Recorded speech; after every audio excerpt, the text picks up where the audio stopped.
नमस्कार विद्यार्थियों, मैं राजेश गुप्ता, सहायक आचार्य राजनीति विज्ञान, बाबू शोभाराम राजकीय कला महाविद्यालय अलवर।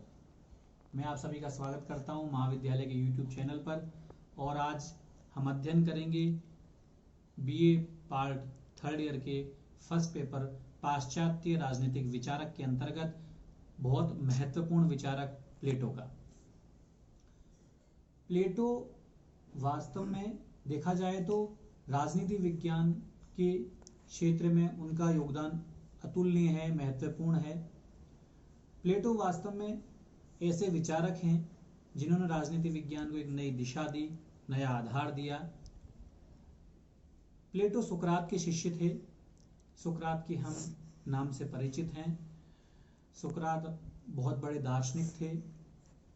उनकी जो शैली थी वो द्वंद्वात्मक शैली थी, जो अत्यंत लोकप्रिय हुई। वार्तालाप की कला इनका दूसरा नाम है, अर्थात वो किसी भी विषय पर वार्तालाप के द्वारा सत्य के निष्कर्ष पर पहुंचना चाहते थे। सुकरात का एक महत्वपूर्ण सिद्धांत है, ज्ञान ही सद्गुण है। अर्थात जो वास्तव में ज्ञानी है उसे यथार्थ में सद्गुणों का ज्ञान है। जिसे सद्गुणों का ज्ञान नहीं है वो वास्तव में ज्ञानी हो ही नहीं सकता। जो प्लेटो सुकरात के बहुत प्रिय शिष्य थे। प्लेटो के जीवन परिचय के बारे में बात करें तो प्लेटो का जो जन्म है वो 428 ईसा पूर्व में एथेंस में हुआ। एथेंस यूनान का एक बहुत प्रसिद्ध नगर था। इनके जो बचपन का नाम था वो एरिस्टोक्लीस था, लेकिन इनका जो शरीर था वो हष्ट पुष्ट था और चौड़े कंधे होने के कारण इनका नाम प्लेटो पड़ा।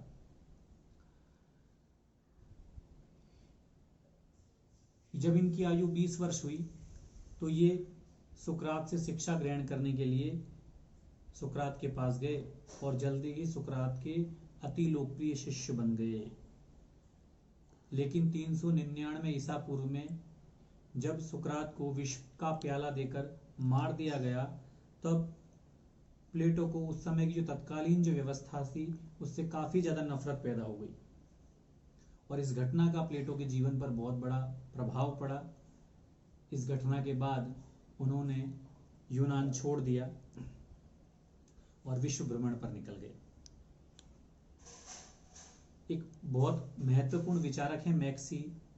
उन्होंने जब सुकरात को 399 ईसा पूर्व में विष का प्याला देकर मार दिया गया तो उसको टैग करते हुए एक महत्वपूर्ण शब्द कहे उन्होंने कि 399 ईसा पूर्व में प्लेटो में सुकरात पुनः जीवित हो गया। क्यों? क्योंकि प्लेटो के जो विचार हैं उसमें हम सुकरात के ज्ञान संबंधी विचार, सद्गुण संबंधी विचार और जो द्वंद्वात्मक शैली है वो हम देखते हैं। इसलिए सुकरात के जो विचार हैं उनका प्लेटो पर बहुत ज्यादा व्यापक प्रभाव पड़ा। इसीलिए मैक्सी ने यह बात कही कि 399 ईसा पूर्व में प्लेटो में सुकरात पुनः जीवित हो गया है। जब 399 ईसा पूर्व में यह घटना हुई उसके बाद प्लेटो ने यूनान को छोड़कर विश्व भ्रमण पर जो निकले, तो ये कहा जाता है कि उस दौर में वो भारत भी आए और वो मिस्र जैसे देशों की भी उन्होंने यात्रा की। भारत में जो उस समय वर्ण व्यवस्था का आधार जो कर्तव्य पालन था, ये बात उनके दिमाग में आई। उन्होंने भी अपनी जो पुस्तक लिखी है उसमें न्याय का आधार कर्तव्य पालन माना। तो ये बात उन्होंने भारतीय जो उस समय शासन कला है उससे सीखी। इसके अलावा मिस्र से उन्होंने श्रम विभाजन का सिद्धांत लिया। विश्व भ्रमण के पश्चात कुछ समय बाद वो पुनः यूनान आए और उन्होंने 387 ईसा पूर्व में उन्होंने अपनी शिक्षण संस्था स्थापित की। उसका नाम था अकादमी। इस अकादमी को यूरोप का प्रथम विश्वविद्यालय कहा जाता है। ये उस समय की बहुत प्रसिद्ध शिक्षण संस्था थी। इस अकादमी के बाहर उन्होंने एक शब्द अंकित करवाए कि ज्यामिति से अपरिचित व्यक्ति कोई भी यहाँ प्रवेश न करे। अर्थात उस समय ज्यामिति विषय की जो उपयोगिता बहुत ज्यादा थी। इसी अकादमी में उन्होंने 380 ईसा पूर्व में अपनी एक बहुत महत्वपूर्ण पुस्तक रिपब्लिक की रचना की। रिपब्लिक में उन्होंने दार्शनिक राजा का सिद्धांत दिया।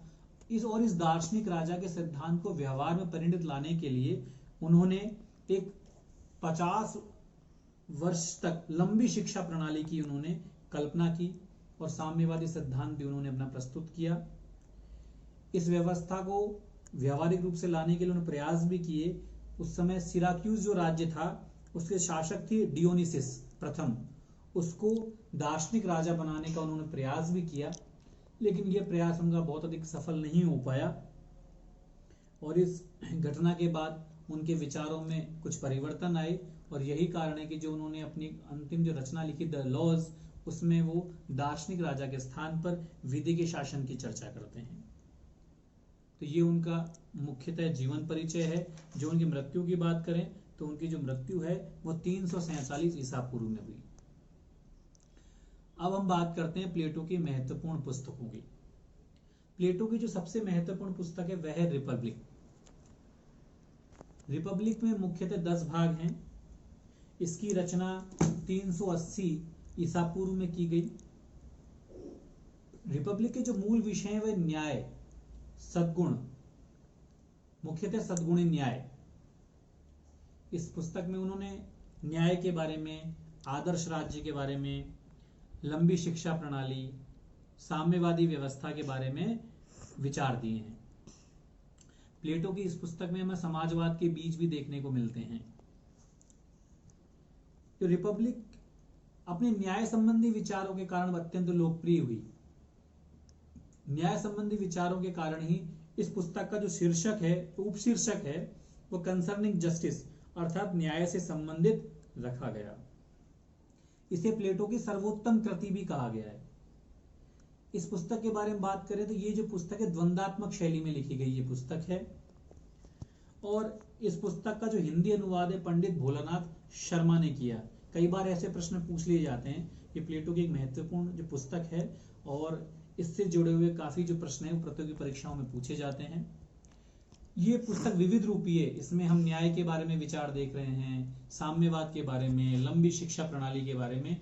ये पुस्तक विविध रूपी है। इसलिए नेटरशिप एक बहुत अच्छी बात लिखते हैं कि प्लेटो की जो रिपब्लिक नामक पुस्तक है वो एक ऐसी दावत है, ये रिपब्लिक एक ऐसी दावत है जिसमें हर कोई व्यक्ति अपनी रुचि का भोजन करता है। बहुत महत्वपूर्ण बात जो नेटरशिप ने कही है।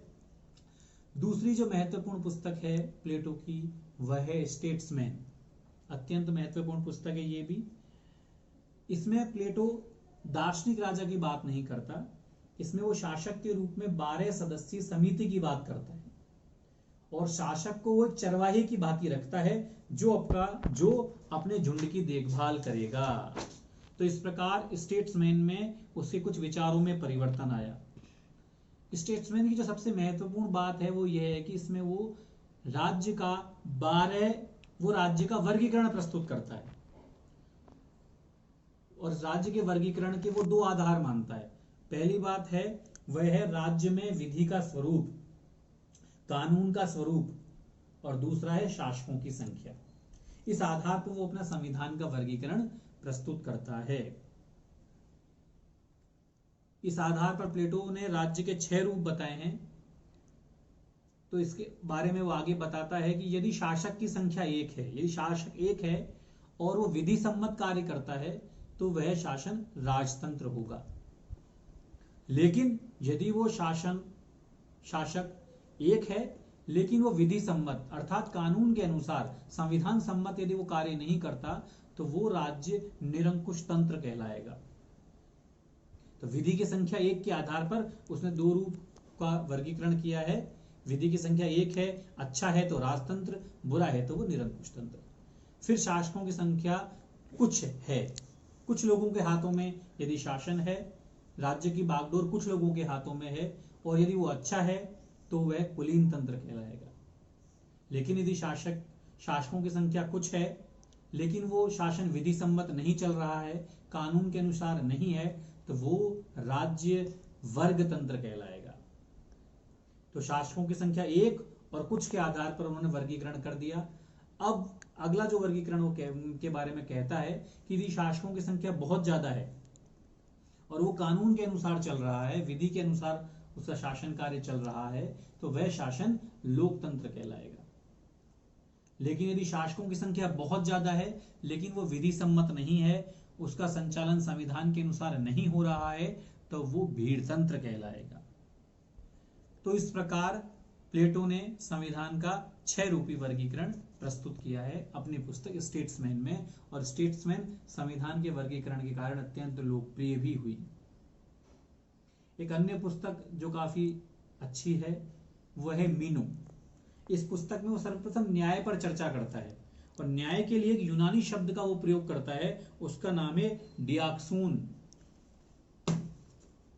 एक अन्य पुस्तक जो उसकी मृत्यु के बाद प्रकाशित हुई, अत्यंत लोकप्रिय पुस्तक है और उसका नाम है द लॉज, कानून।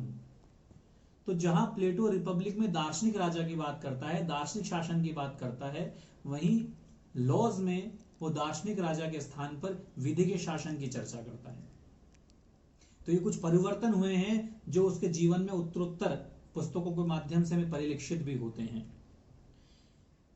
इसकी जो रचना है वो जीवन के उसने अंतिम समय 347 ईसा पूर्व में की, और इसकी रचना करने का मुख्य उद्देश्य ये था कि जो डियोनिसिस घटना हुई, अर्थात जब प्लेटो रिपब्लिक में दार्शनिक राजा की बात करता है और उसके लिए वो लंबी शिक्षा प्रणाली और साम्यवाद की व्यवस्था देता है, अर्थात उसको परिवार से दूर रखा जाएगा, उसके लिए कोई निजी परिवार नहीं होगा, उसकी कोई निजी संपत्ति नहीं होगी और लंबी शिक्षा प्रणाली उसके लिए दी जाएगी, और इस आधार पर वो दार्शनिक राजा की संकल्पना देता है। और सिराक्यूज के राज्य के जो शासक थे उस समय, डियोनिसिस प्रथम से अपेक्षा करता है वो दार्शनिक राजा के रूप में सफल सिद्ध होंगे, लेकिन जब ये व्यवस्था पूरी तरह सफल नहीं हुई तो इस घटना से उनको थोड़ी सी निराशा हुई, और इसीलिए जीवन के उत्तरोत्तर समय में जब वो अपनी पुस्तक द लॉज लिखते हैं तो उसमें वो दार्शनिक राजा के स्थान पर वो कानून के शासन की बात करते हैं। वो आदर्श राज्य के स्थान पर उप आदर्श राज्य की बात वो अपनी पुस्तक लॉज में करते हैं। इस पुस्तक में विधि के शासन की बात तो करते हैं, लेकिन वो इतना साफ ये भी बोलते हैं कि ये जो शासन है, विधि का शासन है, वो भी नैतिकता और सद्गुण पर आधारित होना चाहिए। इस पुस्तक लॉज में वो जो शासक वर्ग है, जो अभिभावक वर्ग है, जिसके लिए उन्होंने साम्यवाद की व्यवस्था दी थी कि उनके लिए निजी परिवार नहीं होना चाहिए, निजी संपत्ति नहीं होना चाहिए, उनको वो उससे दूर रखने की कोशिश करते हैं। वो कहते हैं कि साम्यवाद अभिभावक वर्ग के ऊपर लागू नहीं होगा, लेकिन उन पर शासक वर्ग के ऊपर कुछ नियंत्रण अवश्य होने चाहिए ताकि शासक वर्ग भ्रष्टाचार से मुक्त होकर अपना कार्य कर सके। ये बात भी वो लॉज में बोलते हैं। जैसे कुछ बातें बताते हैं कि भाई भू संपत्ति है वो वैयक्तिक हो सकती है, व्यक्ति के पास हो सकती है, लेकिन उसका जो उपयोग है वो सामूहिक रूप से होना चाहिए, सार्वजनिक रूप से होना चाहिए। इसके अलावा जो अभिभावक वर्ग है, यदि वो विवाह करता है तो विवाह करने से पहले उसे राज्य की अनुमति लेना जरूरी है। ये सारे विचार वो लॉज में देता है। तो रिपब्लिक के जो विचार हैं और जो लॉज के विचार हैं उनमें उत्तरोत्तर रूप से कुछ परिवर्तन हमें देखने को मिलता है। इसमें वो बोलते हैं जो राज्य का जो आकार है वो चतुष्कोणीय या सप्तकोणीय होना चाहिए, और जो राज्य की जनसंख्या है वो 5040 होनी चाहिए। उस समय हम राज्य का जो तात्पर्य है वो नगर राज्यों से लेते हैं। उस समय जो राज्य होते थे वो इतने बड़े नहीं होते थे, वो बहुत छोटे छोटे से होते थे, उनकी जनसंख्या भी बहुत छोटी होती थी। जो आधुनिक राज्य हमें जो देखने को मिल रहा है, जिनकी जनसंख्याएं बहुत बड़ी हैं, बड़े बड़े भूभाग हैं, वो में आधुनिक युग लगभग 15वीं शताब्दी के बाद ऐसा स्वरूप देखने को मिलता है। लेकिन हम यदि प्लेटो के समय की बात करें तो उस समय के जो नगर राज्य थे, उस समय के जो राज्य थे वो बड़े छोटे छोटे हुआ करते थे, उनकी जनसंख्या भी कम हुआ करती थी। इसीलिए प्लेटो भी आदर्श राज्य की जनसंख्या 5040 बताता है। प्लेटो लॉज में मध्यम शिक्षा प्रणाली की बात करता है, और राज्य के बारे में एक महत्वपूर्ण बात ये बोलते हैं कि राज्य प्राकृतिक सीमाओं से घिरा हुआ होना चाहिए। प्लेटो लॉज के बारे में और भी कुछ बातें बताता है। वो यहाँ पर 360 सदस्यों की एक प्रशासनिक परिषद की बात करता है। इनक्लेशिया हेलिया ये कुछ नाम है। 360 सदस्यीय प्रशासनिक परिषद होनी चाहिए। इसके अलावा 37 सदस्यीय सलाहकार बोर्ड की वो बात करता है, अर्थात जो मंत्री परिषद की तरह कार्य करेगा, अर्थात 37 सदस्यीय मंत्री परिषद और 360 सदस्यीय प्रशासनिक परिषद।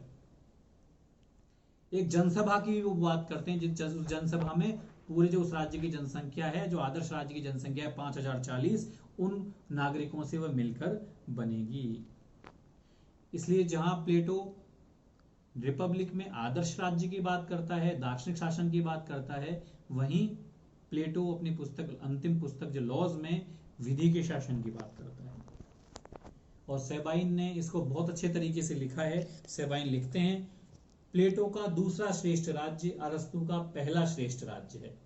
क्योंकि प्लेटो सबसे पहले आदर्श राज्य, दार्शनिक राजा की बात करते हैं और अपनी अंतिम पुस्तक वो लॉज में कानून के शासन की बात करते हैं, जबकि अरस्तु शुरुआत ही कानून के शासन से करता है। इसलिए सेबाइन ने बिल्कुल अच्छी बात कही है कि प्लेटो का जो दूसरा श्रेष्ठ राज्य है, जो कानून के शासन की जो बात कर रहे हैं जिसमें वो लॉज में, वही अरस्तु का पहला श्रेष्ठ राज्य है। बहुत महत्वपूर्ण कोटेशन है ये। लेकिन वास्तव में देखा जाए तो प्लेटो कहते हैं कि जो उसकी पुस्तक लॉज है वो रिपब्लिक की विरोधी नहीं है। हम रिपब्लिक में आदर्श राज्य के कॉन्सेप्ट देख रहे हैं, लॉज में हम विधि के शासन की बात कर रहे हैं, लेकिन अकॉर्डिंग टू प्लेटो, प्लेटो के अनुसार ये बातें विरोधी नहीं है, अपितु रिपब्लिक पर ही उसके लॉज नामक जो पुस्तक है, जो विचार हैं, वो उसके आधारित हैं। क्योंकि लॉज उसका उप आदर्श राज्य है और रिपब्लिक उसका आदर्श राज्य है। उस आदर्श राज्य पर ही उप आदर्श राज्य की संकल्पना प्रस्तुत की गई है। और इस संदर्भ में प्लेटो का एक बहुत अच्छा कथन है, यथार्थ अर्थात जो लॉज है वो प्रत्यय अर्थात जो रिपब्लिक है उसकी प्रतिच्छाया है। अर्थात रिपब्लिक का दूसरे रूप में जो छाया है, दूसरा प्रतिरूप है, वही उसका लॉज के रूप में यथार्थ है। मैं पहले ही बता चुका हूं, जो लॉज है वो प्लेटो की मृत्यु के बाद प्रकाशित हुई। इसके अलावा कई अन्य पुस्तकें हैं रिपब्लिक की जो काफी चर्चा में रही हैं, जैसे अपोलोजी है, क्रीटो, मीनो है, फिल्बस, प्रोटेगोरस, सिंपोजियम, फेडो, ऐसी काफी सारी पुस्तकें हैं जो अत्यंत लोकप्रिय हुई। और प्लेटो की जो महत्वपूर्ण जो पुस्तकें हैं उनसे काफी प्रश्न पूछे जाते हैं। अगले वीडियो में हम प्लेटो के जो विचार हैं उनके बारे में अध्ययन करेंगे। आपका बहुत बहुत धन्यवाद। Thank you.